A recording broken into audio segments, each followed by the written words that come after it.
Well, hello everybody. Welcome to P.B.M. Money. Well, today is the big reveal day for our financial game for 2022. And rather than just come on and give you a bunch of numbers, I wanted to walk you through how we got here. Now, we reached our financial goal for last year 2.5 months in advance, which was kind of cool. And we bought us another little house, which wasn't in the cards. That was kind of cool. So we had a big year. Now, I just did a 2-video series on how to make financial goals and setting financial goals. And I'm going to show you what that looks like. Well, I've been working on this for about 3 months because I wanted, well, I'll tell you when we get to the goal. But the first thing I did is this little sheet right here. And this is, I don't know if you can see that. That's just my worksheet. And I've worked on this 2 or 3 times. And what I did is I have my savings automatically taken out. So I listed all of that's going to happen no matter what per month. And then I multiplied it by 12 and got a number.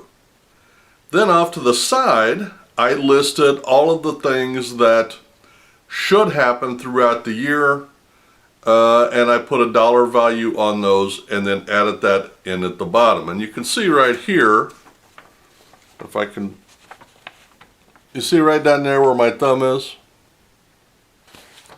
That's the number of additional stuff, $13,510 that should happen during the year. And you say, well, what kind of things? Well, as an example, I'm expecting to make $1,000 on credit cards this year. And another $1,000 on my income tax. And I should be getting a raise at my second job. So I put a dollar value on that.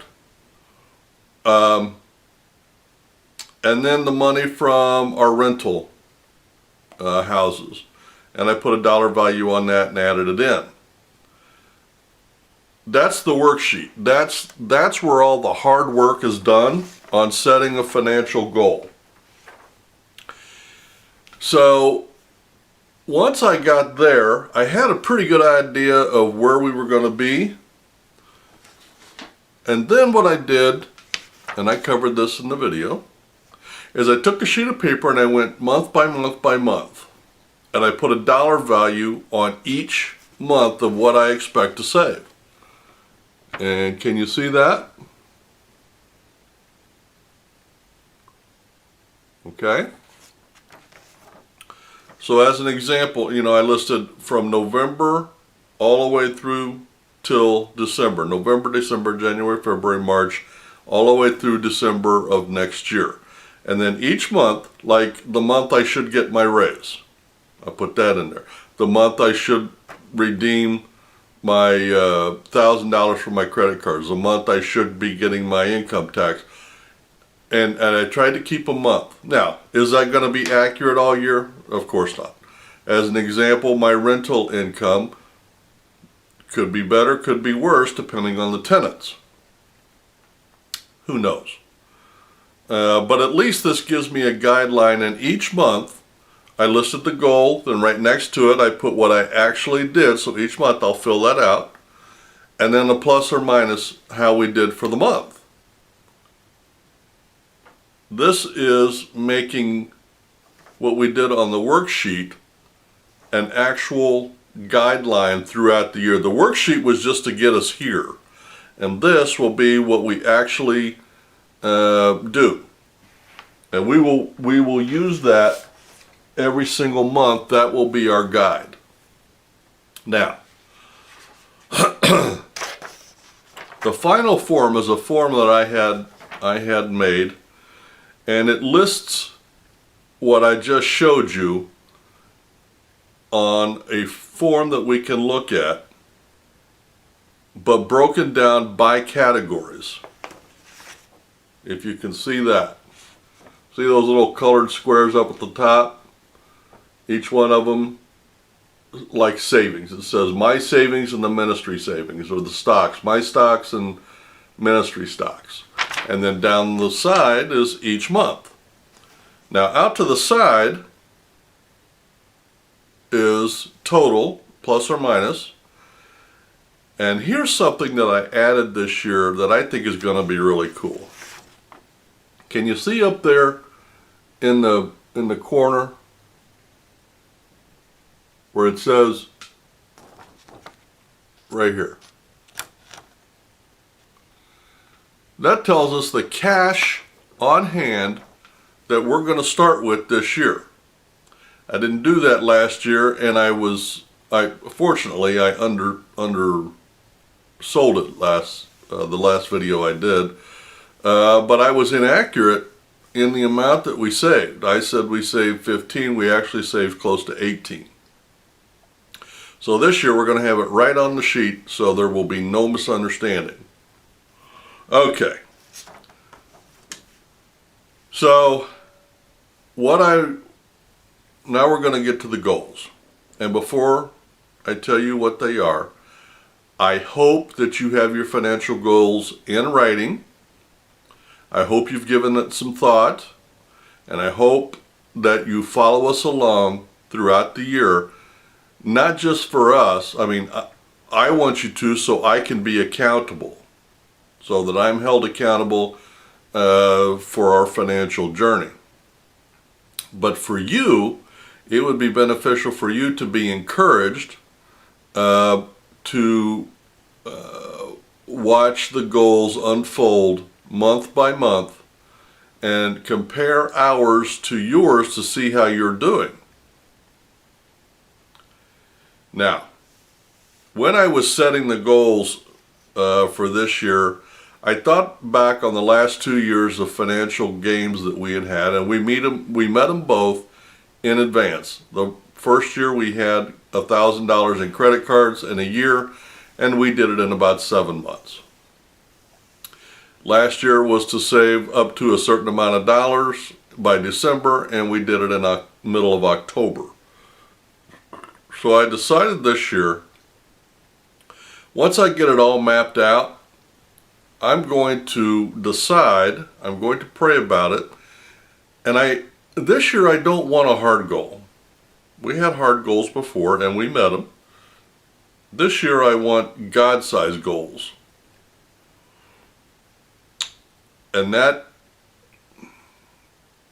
now if you saw the numbers on those sheets that I showed you earlier, I can see a way that we can save about $29,000 or $30,000 next year. If everything goes perfect and we have no mistakes and no issues, we can do about $30,000. But God reminded me, if you can see a way there, then I'm not involved. And he's right. So our goal, and we're going to have 2 goals for next year. The overall goal is that we have a total of $75,000 in cash at the end of next year, which means our annual savings goal starting right now and ending in December 31st of 2022 is to save in cash $35,000. Now remember, I make $14 an hour.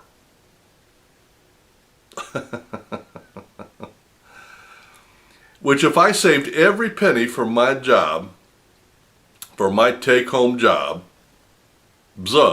actually, I bring home around $2,200 a year, or $2,200 a month, which is, I don't know, $24,000, $25,000 a year.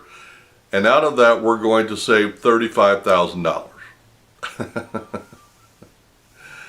Okay, that's going to be a trick. Now, part of that is going to be extras that come in. Part of that is going to be rental, but how that's going to happen is beyond me. I really have no idea. If we hit 25 to 30,000 with everything going right, that's going to be something that is possible, but very, very difficult. But if I make $14 an hour and we save $35,000 next year, that will be a God-sized miracle. And that's what I'm shooting for. I'll be honest with you, I don't care about the money. It really is not about the money to me. It's not about achieving. It's about giving God glory. And the only way to do that is to make the goal something that I can't reach without Him, and He can do through me. And I'm going to keep you updated all the way through, good, bad, and ugly. So you can be encouraged on your financial goals for next year. So work it out, write it up, tell somebody so that you're committed, and then get started. Well, that's our goals for next year. And I will remind you, the annual goal will be to save $35,000. Our overall savings goal will be $75,000. You guys have a great day, a great week, and a great year. Happy investing.